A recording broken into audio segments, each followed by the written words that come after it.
ನೋಡಿ, ರಾಶಿ ಹೇಗೆ ನಮಗೆ ಬಹಳಷ್ಟು ಇಂಪಾರ್ಟೆಂಟ್ ಆಗುತ್ತೋ, ಮಹತ್ವ ಇರುತ್ತೋ, ಅದೇ ರೀತಿಯಾಗಿ ನಕ್ಷತ್ರಗಳ ಪಾತ್ರವೂ ಕೂಡ ಬಹಳ ಇಂಪಾರ್ಟೆಂಟ್ ಆಗುತ್ತೆ ಗುರುಜಿ.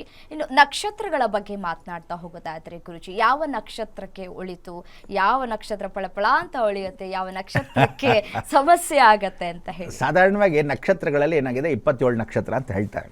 27 ನಕ್ಷತ್ರಗಳು ಚಂದ್ರನಿಗೆ ಪರಿವರ್ತನೆ ಆಗಿರತಕ್ಕಂಥದ್ದು. ರೋಹಿಣಿ ನಕ್ಷತ್ರ ಜಾಸ್ತಿ ಚಂದ್ರನಿಗೆ ಹತ್ತಿರ ಆಗಿರ್ತಕ್ಕಂಥದ್ದು. ಸೊ ಅದರಿಂದ ಈ ನಕ್ಷತ್ರಗಳೆಲ್ಲರೂ ಹೆಣ್ಮಕ್ಳು, ಅಷ್ಟು ಹೆಣ್ಮಕ್ಳು ಹೋಗ್ಬಿಟ್ಟು ಅವ್ರ ತಂದೆಗೆ ಒಂದು ಕಾಟವನ್ನು ಹೇಳ್ತಾರೆ. ನೋಡು, 24 ಗಂಟೆ ಚಂದ್ರ ರೋಹಿಣಿ ನಕ್ಷತ್ರ ಜೊತೆನೇ ಕೂತಿರ್ತಾನೆ 24 ಗಂಟೆ. ಯಾರ ಜೊತೆನೂ ಇಷ್ಟು ಜನನೂ ಮದುವೆ ಆಗಿ, ಚಂದ್ರ 27 ಜನನೂ ಮದುವೆ ಆಗಿರ್ತಾನೆ. ಸೊ ಅಷ್ಟು ಜನ ಮದುವೆ ಆಗಿದ್ರು ನೋಡಿ, ರೋಹಿಣಿ ಜೊತೆನೇ 24 ಗಂಟೆ ಜಾಸ್ತಿ ಇದ್ದಾಗ ಶಾಪಕ್ಕೆ ಒಳಗಾಗ್ತಾನೆ.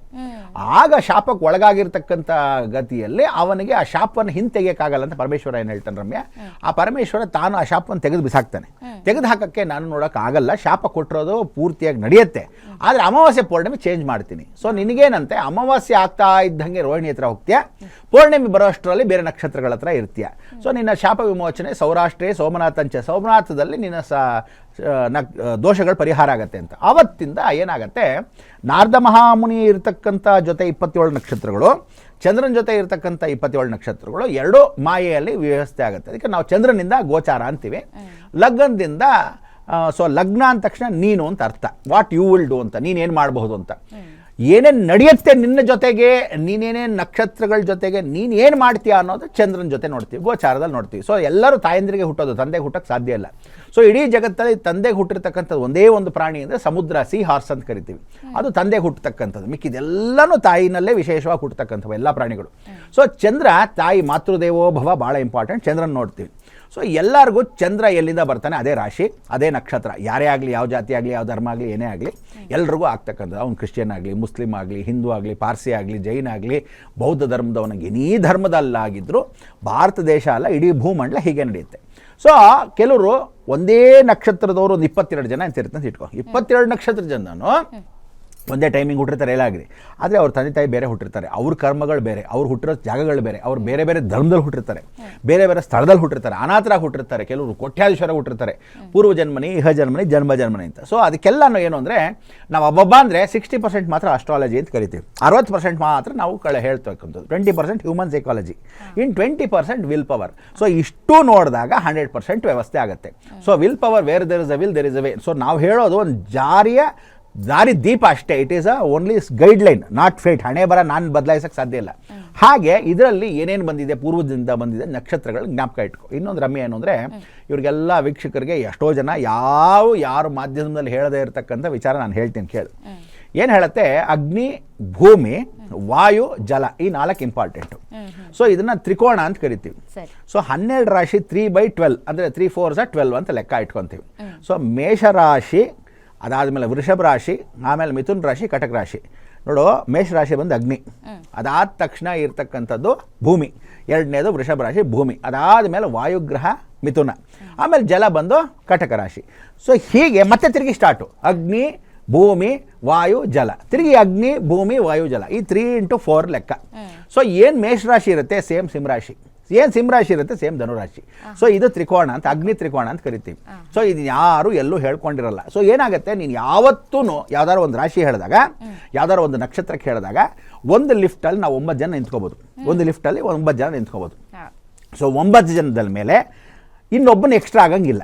ಸೊ ಏನು ಹೇಳುತ್ತೆ, ಅಶ್ವಿನಿ, ಭರಣಿ, ಕೃತಿಕ ಅಂದಾಗ ಅಶ್ವಿನಿ 4 ಜನ ನಿಂತ್ಕೋಬೋದು. ಅಂದರೆ 1ನೇ ಪಾದ, 2ನೇ ಪಾದ, 3ನೇ ಪಾದ, 4ನೇ ಪಾದ ಇರುತ್ತೆ. ಭರಣಿ, ಅಶ್ವಿನಿ, ಭರಣಿ ನಕ್ಷತ್ರ 2ನೇ ನಕ್ಷತ್ರ, ಅವ್ರು 4 ಜನ ನಿಂತ್ಕೊತಾರೆ, 4 ಪಾದ. ಭರಣಿ ನಕ್ಷತ್ರದ 4 ಪಾದ. ಇನ್ನು ಲಾಸ್ಟ್ ಉಳಿದಿರೋ ಅಶ್ವಿನಿ, ಭರಣಿ, ಕೃತಿಕ ಒಂದೇ ಪಾದ ಮಾತ್ರ ಮೇಷರಾಶಿ ಕೂತ್ಕೋಬೋದು, ಇನ್ನೊಬ್ಬ ಎಕ್ಸ್ಟ್ರಾ ಇರಲ್ಲ. ಸೊ ಯಾರು ಕೃತಿಕ ನಕ್ಷತ್ರ ಇರ್ತಾನೆ ಅವ್ನು ವೃಷಭ ರಾಶಿನ ನೋಡ್ಕೋಬೇಕು, ಮೇಷರಾಶಿ ನೋಡ್ಕೋಬೇಕು, ಹಣೆ ಬರ. ಯಾಕೆಂದರೆ 1 ಪಾದ ಇಲ್ಲಿರುತ್ತೆ, 3 ಪಾದ ಅಲ್ಲಿರುತ್ತೆ. ಸೊ ಅದಕ್ಕೆ ಎಷ್ಟೋ ಜನ ಕೇಳ್ತೀವಿ, 2 ಬೋಟಲ್ ಕಾಲಿಡ್ಬಿಡ್ರೋ, ಒಂದೇ ಬೋಟಲ್ ಕಾಲಿಡಿ, ಒಬ್ಬರು ನಂಬಿ 108 ಜನ ಆಧರಿಸಿ, ಆದರೆ ಒಂದನ್ನು ನಂಬಿ. ಸೊ ನಿಮ್ಮ ತಂದೆ ತಾಯಿ ನಂಬ್ತೀರಾ, ನಂಬಿ. ದೇವ್ರು ನಂಬ್ತೀರಾ, ನಂಬಿ. ಇಲ್ಲ ವಿಲ್ ಪವರ್ ನಂಬ್ತೀರಾ, ನಂಬಿ. ಇಲ್ಲ ದೃಢ ನಿರ್ಧಾರ, ಯಾರು ನಂಬಲ್ಲ, ನನ್ನ ಕರ್ತವ್ಯ ದೈವ ಮಾನ್ಬೇಕು, ಅದಕ್ಕೆ ಹೋಗಿ. ಸೊ ನಿಮ್ಮೆಲ್ಲರ ಪ್ರಕಾರವಾಗಿ ಈ ನಕ್ಷತ್ರಗಳು ಏನೇನು ಮಾಡುತ್ತೆ, ಸೊ ಯಾವ್ಯಾವ ನಕ್ಷತ್ರದ ಮೇಲೆ ಪ್ರಭಾವ ಬೀಳುತ್ತೆ ಅನ್ನೋದು ಇಂಪಾರ್ಟೆಂಟ್. ಸೊ ಈ ಸಲ 27 ನಕ್ಷತ್ರದಲ್ಲಿ ಬಹಳ ಇಂಪಾರ್ಟೆಂಟ್ ಆಗಿರ್ತಕ್ಕಂಥದ್ದು ಏನು ಅಂದರೆ, ಚಂದ್ರಗ್ರಹದಲ್ಲಿರ್ತಕ್ಕಂಥ ನಕ್ಷತ್ರಗಳು. ಕಟಕದಲ್ಲಿ ಪುಷ್ಯ ನಕ್ಷತ್ರದ ಬಹಳ ಇಂಪಾರ್ಟೆಂಟು. ಇದನ್ನು ತಾವುಗಳು ಆ ಪುಷ್ಯ ನಕ್ಷತ್ರದವರು ಟ್ರಾನ್ಸ್ಫರ್ಗಳು, ಸೊ ಪುಷ್ಯ ನಕ್ಷತ್ರದಲ್ಲಿರ್ತಕ್ಕಂಥ ಗೊಂದಲಗಳು, ಶ್ರೀಮತಿ ಅಂತ ಬಯಸ್ಕೊಳ್ತಕ್ಕಂಥದ್ದು, ಅಂದರೆ ಗಂಡಸಾದರೆ ಹೆಂಡತಿ ಹತ್ರ ಬಯಸ್ಕೊತಾನೆ, ಹೆಂಡತಿ ಆದರೆ ಗೊಂದಲ ಬಯಸ್ಕೊಳ್ತಕ್ಕಂಥದ್ದು ಗಂಡನಿಂದ. ಸೊ ಈ ಬೈಗಳು ಅಂತಕ್ಕಂಥದ್ದು ಏನು ಅಂದರೆ ತಾಯಿ ಮಾತೃ, ಅಂದರೆ ತಾಯಿಗೆ ಆರೋಗ್ಯ ನೋಡ್ಕೋಬೇಕು. ಅಂದರೆ ಹುಡುಗನಿಗಾಗಲಿ ಹುಡುಗಿಗಾಗಲಿ ಯಾರೋ ಪುಷ್ಯ ನಕ್ಷತ್ರದವ್ರು ಇರ್ತಾರೆ ನಿಮ್ಮ ತಾಯಿಂದ್ರನ್ನ ನೋಡ್ಕೋಬೇಕು, ಅತ್ತೇಂದ್ರನ್ನ ನೋಡ್ಕೋಬೇಕು. ಅಂದರೆ ಹೆಣ್ಣಿಗೆ ಸಂಬಂಧಪಟ್ಟಿರ್ತಕ್ಕಂಥ ಹೆಂಡತಿನ ನೋಡ್ಕೋಬೇಕು, ಮಗಳಿದ್ರೆ ಮಗಳು ನೋಡ್ಕೋಬೇಕು. ಸೊ ಹೆಣ್ಣಿಗೆ ಸಂಬಂಧಪಟ್ಟಿರ್ತಕ್ಕಂಥ ಯಾರೇ ಇರಲಿ, ಗುರು ಬಂದು ಅಲ್ಲಿ ಕೂತ್ಕೊಂಡ್ರೆ ಜನ್ಮಗುರು ನರೋ ದುಃಖಂ, ಜನ್ಮಗುರು ಅಂದರೆ ನರೋ ದುಃಖಂ. ಸೊ ನೀವಲ್ಲೇನೋ ಪುಷ್ಯ ನಕ್ಷತ್ರದಲ್ಲಿ ವಿಶೇಷವಾಗಿರ್ತಕ್ಕಂಥದ್ದು ಆಶ್ಲೇಷ ನಕ್ಷತ್ರದಲ್ಲಿರ್ತಕ್ಕಂಥದ್ದು. ಸೊ ಆಶ್ಲೇಷ ನಕ್ಷತ್ರ ಪುಷ್ಯ ನಕ್ಷತ್ರ ಇಬ್ಬರೂ ಕಟಕರಾಶಿಯಲ್ಲಿರೋರು ದಯವಿಟ್ಟು ನೀವೆಲ್ಲ ಏನು ಮಾಡಬೇಕು, ಸರ್ಪಾನುಗ್ರಹದಲ್ಲಿ ಸುಬ್ರಹ್ಮಣ್ಯ ಸ್ವಾಮಿಯ ಸ್ಮರಣೆಯನ್ನು ಭಾಳ ಚೆನ್ನಾಗಿ ಮಾಡ್ಕೋಬೇಕು. ಮೇಷರಾಶಿಯಲ್ಲಿ ಕೂತಿರ್ತಕ್ಕಂಥ ಅಗ್ನಿ ನಕ್ಷತ್ರ ತ್ರಿಕೋಣ. ಸೊ ಈ ಸಲ ನವಂಬರ್, ಡಿಸೆಂಬರ್, ಜನವರಿ, February, March, April, May. So ಇಲ್ಲಿವರೆಗೂ ಎಲ್ಲಿಂದ ನವಂಬರಿಂದನೇ ಶುರು ಏನು ರಮ್ಯ, ನವಂಬರ್, ಡಿಸೆಂಬರ್, ಜನವರಿ, February, April, March, April, May. So ಈ 6 ತಿಂಗಳುಗಳು ಯಾರು ಮೇಷರಾಶಿಯಲ್ಲಿ ಇರ್ತೀರ, ಅಂದರೆ ಅಶ್ವಿನಿ, ಭರಣಿ, ಕೃತಿಕಾ ನಕ್ಷತ್ರದವ್ರು ಇರ್ತೀರ, ದಯವಿಟ್ಟು ನೀವೆಲ್ಲ ಅಗ್ನಿ ಅನಾಹುತಗಳಿಗೆ ಹುಷಾರು. ಸಿಂಹರಾಶಿಯಲ್ಲಿರ್ತಕ್ಕಂಥ ಪುಬ್ಬಾ ನಕ್ಷತ್ರದವ್ರಿಗೆ ಗುರು ಬಂದು ಕೂತ್ಕೊತಾನೆ ಆಫ್ಟರ್ ಮೇ. ಅಂದರೆ ನೀವು ಏನು ಅನುಭವಿಸ್ತೀರಾ, ಮೇಷರಾಶಿಯವರು ಏನು ಅನುಭವಿಸ್ತೀರಾ ಈಗ ನವಂಬರ್, ಡಿಸೆಂಬರ್, ಜನವರಿ, ಫೆಬ್ರವರಿ, ಮಾರ್ಚ್, ಏಪ್ರಿಲ್, ಮೇವರೆಗೂ, ಮೇಯಿಂದ ಯಾರು ಸ್ಟಾರ್ಟ್ ಮಾಡ್ತಾರೆ, ನೆಕ್ಸ್ಟ್ ಸ್ಟಾರ್ಟ್ ಮಾಡೋದು ಸಿಂಹರಾಶಿಗೆ ಬರುತ್ತೆ. ಸಿಂಹರಾಶಿಯಿಂದ 6 ತಿಂಗಳಾದ ತಕ್ಷಣ ಧನುರಾಶಿಗೆ ಬರುತ್ತೆ. ಸೊ ಹೀಗೆ ಅಗ್ನಿ ತ್ರಿಕೋಣ ಅಂತ ಕರಿತೀವಿ.